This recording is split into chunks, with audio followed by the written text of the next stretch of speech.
There are 5 questions you must never answer, and the people asking them cannot be trusted. These aren't complicated questions.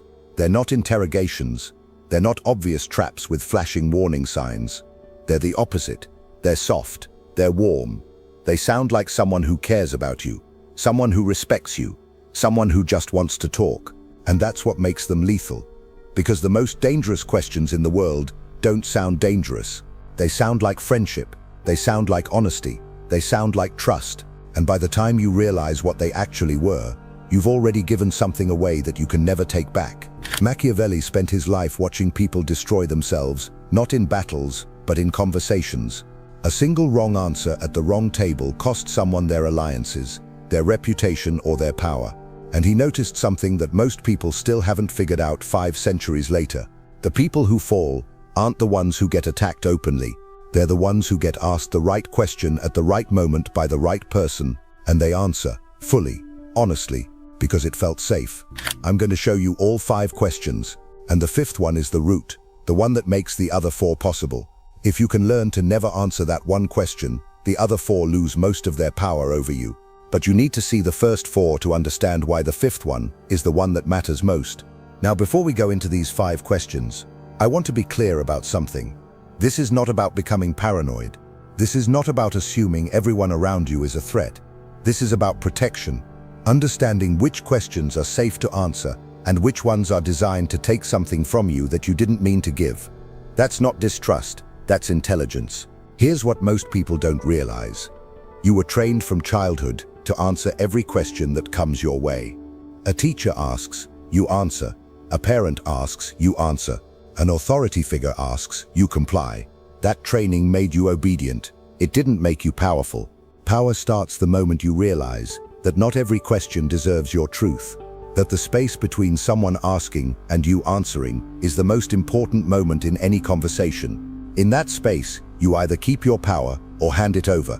Right now, that space doesn't exist for you.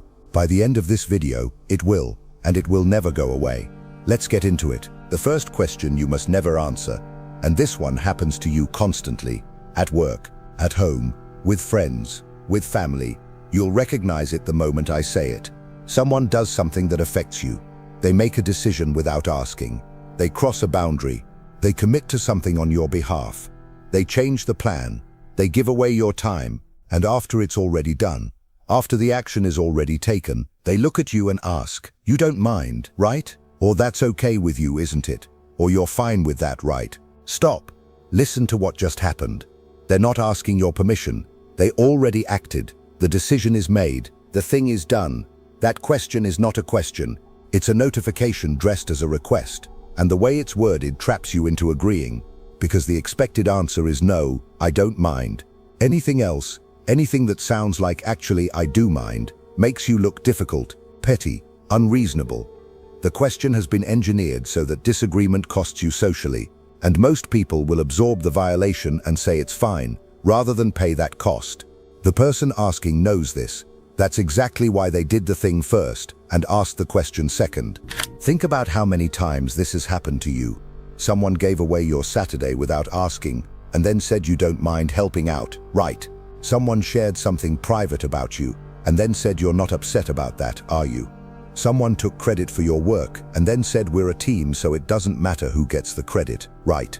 Someone volunteered your time, your money, your energy, your name, and then checked in afterward with a question that made saying no feel like starting a war.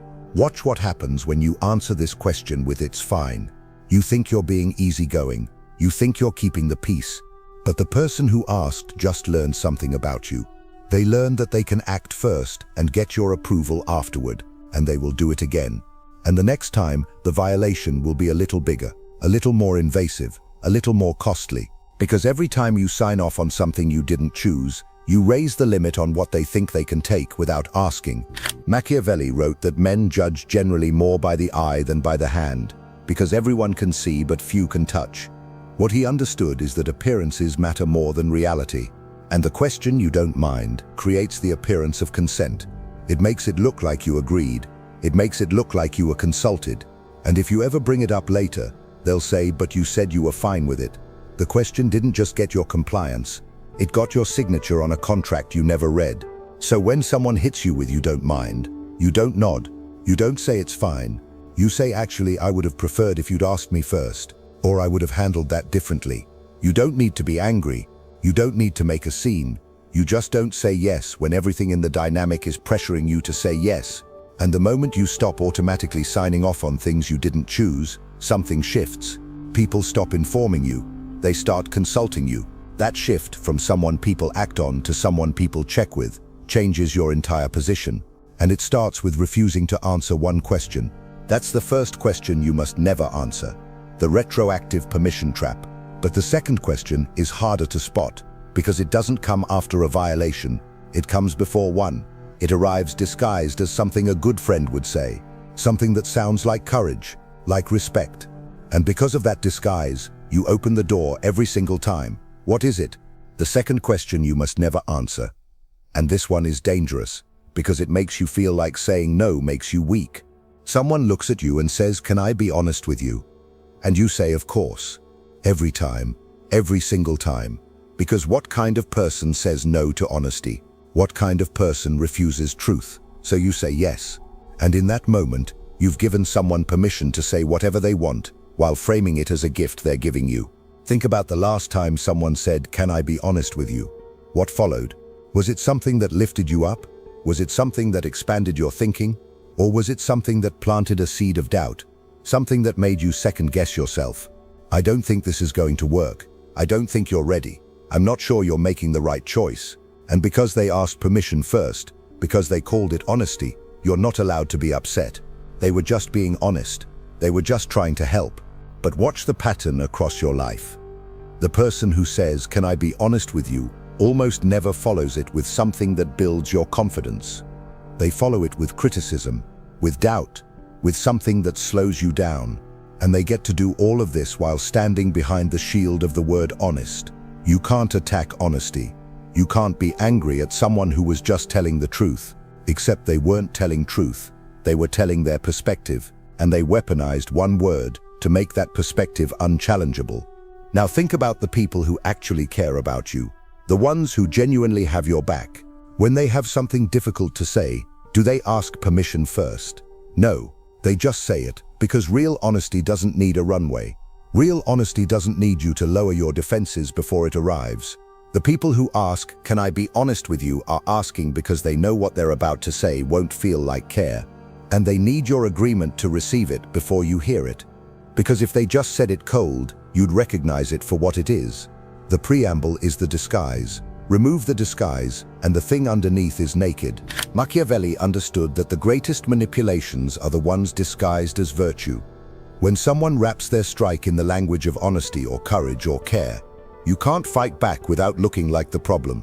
You become the person who can't handle truth, the sensitive one, and they become the brave friend who was just looking out for you. The frame is rigged before the conversation starts. Watch what happens when you stop accepting the premise. Someone asks, "Can I be honest with you?" Instead of saying, "Of course," you say, "Depends on what it's about." Or you say, "You can say whatever you want, I'll decide what I do with it." Most people stutter, they hesitate, they backtrack, because the whole strategy was built on you saying yes automatically. The moment you don't, the shield drops. They have to say the thing without the armor of honesty protecting them. And suddenly it sounds a lot less like truth and a lot more like what it always was. An opinion they wanted to deliver without consequences. That's the second question. The honesty disguise. 2 questions down, 2 traps recognized. You're already seeing conversations differently than most people ever will. Most people go their whole lives absorbing these 2 questions without ever recognizing the mechanism. You see it now, and that changes how people interact with you from this point forward. But the third question operates in completely different territory. The first 2 took something from you in the moment. The third one makes you carry something that isn't yours, something heavy, and the weight follows you for months, sometimes years, without you realizing you picked it up voluntarily. What is it? The third question you must never answer. And this one is the most flattering trap of all 5, because it makes you feel important right before it makes you responsible. Somebody asks you, "What would you do if you were me?" A friend, a colleague, a family member. They lay out their situation, a problem, a crossroads, a decision they can't make.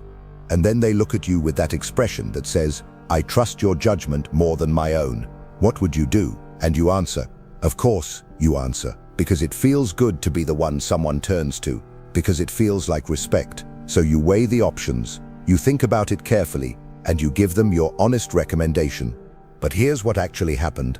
That person had a decision to make, a decision with real consequences. And instead of carrying the full weight of that decision on their own shoulders, they transferred part of it to yours. Because now, if they follow your advice and it works, who gets the credit? They do. They made the right call. Your name disappears. But if they follow your advice and it fails, who gets the blame? You. You told them to do it. They remember your exact words. They replay the conversation, and they hold you responsible for a decision that was never yours to make. Think about a time you gave someone advice, and it didn't work out the way you said it would. Did they own the decision? Or did they come back to you with "You told me to do this. You said this was the right move"? Maybe they didn't say it out loud, but you felt it. The weight of a choice that wasn't yours to make landed on you anyway, because you put your fingerprints on someone else's decision, and fingerprints are evidence.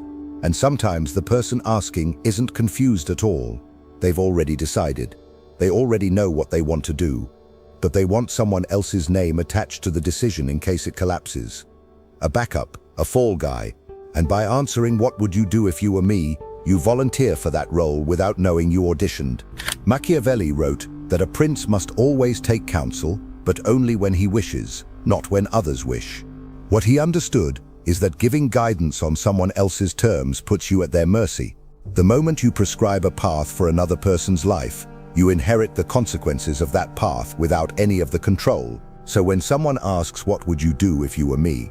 you don't give them the answer. You give them something better. You ask, "What are you leaning toward?" You say it sounds like you already know what you want to do. You put the decision back in their hands without touching it.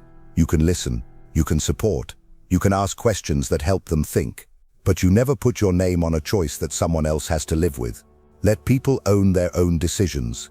Your recommendations about other people's lives stay safest in the only place nobody can hold them against you, inside your head. That's the third question, the decision transfer. 3 questions: compliance, honesty, decisions, all protected now. But the 4th question shifts into darker territory. The first 3 were about what people take from you. Your agreement, your guard, your name. The 4th takes something from someone who isn't even in the room, and you become the weapon without knowing you were loaded. What is it? The 4th question you must never answer. And this one should make you angry when you realize how many times it's been used on you. You confront someone. You bring up something you heard, something you saw, something you know, maybe a lie they told, maybe a move they made behind your back, maybe information that proves they aren't who they claim to be. And instead of addressing what you just said, instead of dealing with the substance of what you brought to the table, they look at you and ask, "Who told you that?" And the entire conversation pivots. Suddenly, you're not talking about what they did. You're talking about how you found out. They've redirected the entire confrontation away from their behavior and aimed it at your source. And if you answer, if you give them a name, you've done 2 catastrophic things at once. You've betrayed the person who trusted you with that information, and you've given the person you're confronting a target, someone to punish, someone to discredit, someone to cut off, so the flow of truth stops and they can go back to operating in the dark. Think about every time someone has deflected your confrontation with "Who told you that?" Did the conversation ever return to the original issue? Almost never, because the redirect worked. You got pulled into defending your source, explaining how you found out, justifying why you were even looking into it. And the whole time, the person who actually did the thing sat back and watched you scramble. They turned your confrontation into your problem with 4 words, and you helped them do it by answering. Watch what happens when you give up the name. The person you were confronting now has a new mission. Not to address what they did, to eliminate whoever exposed it. They go after your source. They cut them off. They discredit them. They make sure nobody tells you anything ever again. And the next time they do something behind your back, you won't hear about it. Because the one person who would have told you has been burned by you. Because you answered a question that was never about truth. It was about control. It was about shutting down the only eyes and ears you had. Machiavelli wrote that the first method for estimating the intelligence of a ruler is to look at the men he has around him. What he understood is that the people who bring you truth are rare, they're valuable, they're assets, and the question who told you that exists for one purpose, to identify and eliminate those assets so that you go blind again. Answering it doesn't make you honest. It makes you a liability to every person who ever cared enough to tell you what was really going on. So when someone asks who told you that, you never give a name. Never. You bring it back to the substance. It doesn't matter how I found out. What matters is whether it's true, or that's not the conversation we're having. The source stays protected, and the person who tried to redirect has nowhere to go except back to the thing they were running from. Let them sit in that. Let them deal with what they did instead of hunting the person who saw it. That's the fourth question, the source hunt. 4 questions sealed: compliance, honesty, decisions, sources, all protected.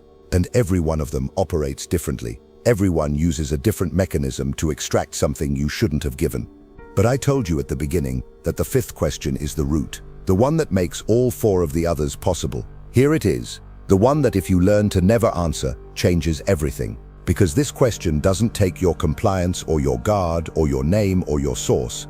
It does something worse. It disarms you completely. It kills the pause. It destroys the space between the question and the answer that protects you from every other trap. And you hand it over instantly, because refusing feels like a crime. The 5th question you must never answer, the master question, the root of all the others. Someone looks at you and says, "You trust me, right?" And everything in your body wants to say yes. Because saying no feels like an accusation. Saying no feels like you're calling them a liar. Saying no feels like you're the problem, the suspicious one, the person damaging the relationship by not giving them this one simple word they're asking for. So you say it, "Of course I trust you," and the gates open, all of them, at once. Because once you've said those words, you've locked yourself into a position where questioning anything they do next makes you the hypocrite. You said you trusted them, so when they do something without asking and say you don't mind, right, you can't push back. You trusted them. When they say, "Can I be honest with you," and tear you apart, you have to stand there and take it. You trusted them. When they ask what you would do in their situation and blame you when it fails, you can't object. You trusted them. When they get caught and demand to know who told you, you feel the pull to answer because you trusted them. That one word, that one yes. It became a blank check, and they fill in the amount every single time, and the amount is always more than you intended to give. Think about someone in your life who has asked you this. You trust me, right? Think about what happened in the weeks and months after you said yes. Did their behavior earn that trust? Or did they use your declaration as a shield every time their actions fell short? I thought you trusted me. You said you trusted me. Why are you questioning me if you trust me? Your own words became the chain they wrapped around you every time you tried to see clearly. Every time you tried to apply that pause. Every time something felt wrong and you wanted to question it, you couldn't, because you'd already committed to not questioning. With one word, here's what nobody tells you. The people who have genuinely earned your trust never ask for it. They don't need to. Their behavior already built it. Trust that's real doesn't need a declaration. It exists in what someone does consistently over years, not in what someone asks you to say in a single moment. The question "You trust me," right, is only asked by people who need the words because their actions haven't been enough. They need you to say it because they can't show it. And the moment you say it, you've given them immunity, a shield they hold up every single time their behavior doesn't match what they promised. And here's why this is the master question. Why did you absorb the violation instead of pushing back? Because you trusted them. Why did you lower your guard when they asked to be honest? Because you trusted them. Why did you carry the weight of their decision? Because you trusted them. Why did you give up the name of someone who told you the truth? Because you trusted them. Every question in this video, every single trap, works because of this one. The first 4 are the arms. This is the heart. Kill the heart, and the arms go limp. Stop declaring trust on demand, and every other trap in this video loses its primary mechanism. Machiavelli wrote that he who deceives will always find those who allow themselves to be deceived. And the question "You trust me," right, is the mechanism of that allowance. It's the moment you lower every wall voluntarily, not because the person proved anything, but because they asked in a tone that made refusing feel cruel. The fox doesn't force the gate, he asks you to open it, and you do. So when someone asks you, trust me, right, you don't say yes, and you don't say no. You say, I pay attention to what people do. That's it. Short, clean, true. Or you say, actions show me that, not words. You remove the binary. You refuse to hand over the blank check, and watch the reaction. The person who deserves your trust will respect that answer. They'll nod, they'll move on. They don't need the words because their life already speaks. But the person who needed that yes, the person whose next move depended on you saying it, they'll press, they'll push, they'll get uncomfortable. And in that pressure, in that insistence, you'll see exactly why they needed the declaration. Because the behavior was never going to hold up on its own. 5 questions. You don't mind, right? Retroactive compliance. Can I be honest with you? Permission to strike. What would you do if you were me? Decision transfer. Who told you that? Source elimination. You trust me, right? Blank check immunity. The master question. The root of the other 4. Now look at your life with these 5 questions in mind. Who around you keeps acting first and asking later because they've learned you'll always say it's fine? Who uses the word honest right before they plant doubt in your head? Who keeps coming to you for advice, but somehow it's your fault when things don't work out? Who deflected the last time you confronted them by asking how you found out instead of addressing what they did? And who in your life keeps asking you to trust them with words because they haven't been able to show you with actions? Answer those honestly, because the answers will show you exactly who's been using these questions on you and how long it's been working. These 5 questions happen every day. At work, at home, over dinner, over text, from people you care about, from people you barely know. And until right now, you answered every one of them, automatically, without pausing. You signed off on things you never chose. You opened the door because someone called their opinion honesty. You put your name on someone else's decision. You burned a source because the pressure was louder than your judgment. And you handed out blank checks of trust to people whose actions should have been enough if the trust was real. All 5, running on you constantly, and you never felt it happening. That's how smooth these questions are. That's how invisible the extraction is. It feels like talking, like connecting, like being a good person, and it is. It's just not a protected person, but now you hear it. Now when someone says you don't mind, right, you feel the manufactured consent forming and you don't sign. Now when someone says, can I be honest, you hear the setup before the strike. Now when someone asks what would you do, you feel the weight moving toward your shoulders and you let it pass. Now when someone asks who told you, you hear the redirect and you hold the original frame. And now when someone says you trust me, right, you feel the blank check sliding across the table and you don't pick up the pen. You hear all 5 now and you can't unhear them. This is not about suspecting everyone. Some people in your life are safe. Some people proved that through years of consistent action, not through asking for your trust in a conversation. This is about becoming intentional. Choosing what you give instead of giving everything by default. The difference between someone who gets maneuvered in every conversation and someone who can't be moved is not intelligence.